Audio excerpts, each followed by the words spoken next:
Assalamualaikum warahmatullahi wabarakatuh, teman-teman. Kemarin hari Kamis kita telah mendengar kabar bahwa Iran berhasil meluncurkan rudal lalu menghancurkan salah satu rumah sakit yang ada di Israel yang bernama Rumah Sakit Soroka. Letak kotanya itu di kota Beersheba. Nah, ketika rumah sakit itu hancur, Netanyahu langsung berkoar-koar di media, langsung menuduh, langsung memakai jurus play victimnya bahwasannya Iran telah melakukan kejahatan perang, bahwasannya Iran telah melakukan kriminal peperangan. Dia menargetkan warga sipil yang berada di rumah sakit. Ini jelas pelanggaran, ini jelas ini kriminal. Nah, ketika saya mendengar statementnya kayak gitu, langsung aneh aja gitu, merasa aneh. Kok ada gitu ya penjahat menuduh orang lain penjahat gitu, mending sadar diri gitu ya. Nah, kita harus tahu dulu nih, rumah sakit Soroka itu dia itu merawat tentara-tentara Zionis yang terluka ketika melakukan genosida yang ada di Palestina. Jadi ketika tentara-tentara yang melakukan genosida yang di Palestina tuh, ketika dia terluka oleh para pejuang yang ada di Palestina, dia tuh dirawatnya di rumah sakit Soroka. Jadi pasien yang ada di sana itu ya tentara-tentara kayak gitu. Nah, anehnya gini, sebelah rumah sakit Soroka itu, di sebelahnya tuh terdapat komando besar tentara Israel dan intelijen gitu. Jadi markas besar ini ya, dia tuh memfasilitasi ribuan tentara Zionis dan rumah bagi sistem penting untuk digital dan intelijen kayak gitu. Nah, rudal yang diluncurkan Israel itu sebenarnya target mereka tuh markas besar ini. Target mereka tuh markas bekas ini. Nah, aneh gini aja loh. Ini rumah sakit, sebelahnya itu markas besar gitu. Pasti kan ada hubungannya gitu. Nah, ketika markas besar ini hancur oleh rudal Iran, nah rumah sakit ini tuh hancur karena gelombang kaget dari rudal Iran itu. Karena rudal Iran tuh kalau hancur itu dampaknya tuh menyeluruh gitu. Dampaknya wow banget gitu. Nah, rumah sakit ini hancur bukan karena rudalnya, karena gelombang kaget rudalnya kayak gitu. Nah, sebelum Iran meluncurkan rudal itu, staf-stafnya medis di rumah sakit Soroka dan pasien-pasiennya itu telah diamankan, ditaruh di tempat penampungan, udah diamankan gitu. Jadi ya ketika hancur ya staf-stafnya itu, pasien-pasien itu udah diselamatkan, ditaruh di penampungan kayak gitu. Tadi Netanyahu kan berteriak-teriak Iran melakukan kejahatan perang.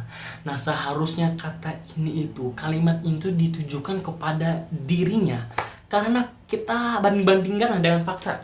Sejak 7 Oktober 2023, pasukan Israel, penjajah Israel telah menghancurkan 94% rumah sakit yang ada di Gaza.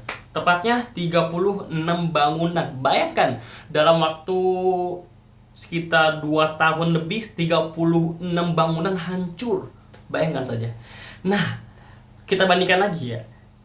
Israel itu bukan hanya menghancurkan bangunan ya, tapi orang yang berada di sana itu juga dibunuh, dibantai gitu. Ada rumah sakit namanya Rumah Sakit Al-Ahli gitu. Bayangkan aja, 500 orang tewas di dalam sana. 500 orang di Rumah Sakit Ashifa menjadi kuburan massal. Bayangkan aja orang-orang yang lagi berobat sana udah luka-luka gini malah diincar, malah rudal-rudalkan kayak gitu. Rumah sakit kebanggaan kita lah, ikon Indonesia yang ada di Gaza, Rumah Sakit Indonesia itu kan masuk berita tuh dikepung oleh pasukan tentara Zionis. Bahkan di sebelah utaranya tuh tank-tanknya itu udah telah masuk kayak gitu. Bahkan ada bomnya nih, ini bangunan tuh udah dibom-bom gitu. Orang-orang yang di sekitar halaman rumah sakit itu ditembak-tembakin, bayangkan aja itu. Mereka kan menuduh bahwasannya di Rumah Sakit Indonesia Gaza itu terdapat terowongan Hamas. Padahal itu kan bohongan, dibuat-buat aja. Pihak DMRC yang bertanggung jawab Rumah Sakit Indonesia mengatakan itu enggak, itu bohong, kayak gini. Itu kan jelas bohong gitu. Jadi Israel itu menggunakan kata bahwasannya terdapat para pejuang yang di rumah sakit, maka rumah sakit itu dihancurkan. Aneh. Kalau nggak di rumah sakit itu terdapat terowongan para pejuang, jadi harus dihancurkan, itu kan aneh banget gitu. Jadi mereka itu bukan menghancurkan bangunan, orang-orang yang di sana itu juga dibunuh-bunuh, dibantai-bantai kayak gitu. Bayangkan aja ini di rumah sakit Indonesia Gaza, tempat fasilitas-fasilitasnya dibom-bom, dihancurkan gitu. Orang-orang yang di luar dan di dalamnya juga ditembakkan. Ini kan kejahatan peperang gitu. Jadi lebih baik kalimat yang dikeluarkan oleh Netanyahu itu ditujukan kepada dirinya, karena faktanya dia sebenarnya penjahat peperangan kayak gitu. Kejahatannya itu doang, enggak lebih, bukan sekadar membunuh, bukan sekadar menghancurkan rumah sakit. Kita tahu sejak Maret Israel melakukan blokade terhadap Gaza selama 82 hari lebih. Jadi di Gaza itu sekitar ada 2,4 juta kan ya. Rumah sakitnya tuh beberapa, 36-nya udah hancur. Jadi ketika blokade itu bukan blokade makanan-makanan doang ya. Blokade obat-obatan juga di blokade gitu. Coba lu bayangkan aja nih. Ada orang yang terluka, contoh di sini, atau di sini terluka yang diharuskan untuk menjahit.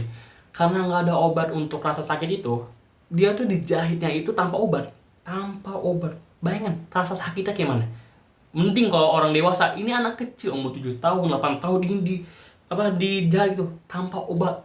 Rasa sakitnya tuh luar biasa banget, sakit banget. Ini kan udah parah banget. Udah sakit gini, airnya juga udah nggak ada, makan udah tipis kayak gini, di blokade kayak gini. Ini bukan kejahatan peperangan gitu ya. Aneh aja gitu, penjahat perang tapi menuduh orang lain penjahat. Lebih baik dia mengaca dirinya bahwasannya dia itu adalah penjahat kayak gitu. Jelas banget ya perbandingan rumah sakit Soroka dengan rumah sakit yang ada di Gaza gitu. Ini perbandingan jauh ya. Maka kalian tahu lah siapa penjahatnya. Aneh aja orang yang nggak percaya tentang hal itu, sedangkan dia bisa melihat bukti-buktinya. Buktinya tuh tersebaran di mana saja, di Telegram atau YouTube atau Instagram dengan foto video itu kan jelas banget kayak gitu. Wassalamualaikum warahmatullahi wabarakatuh.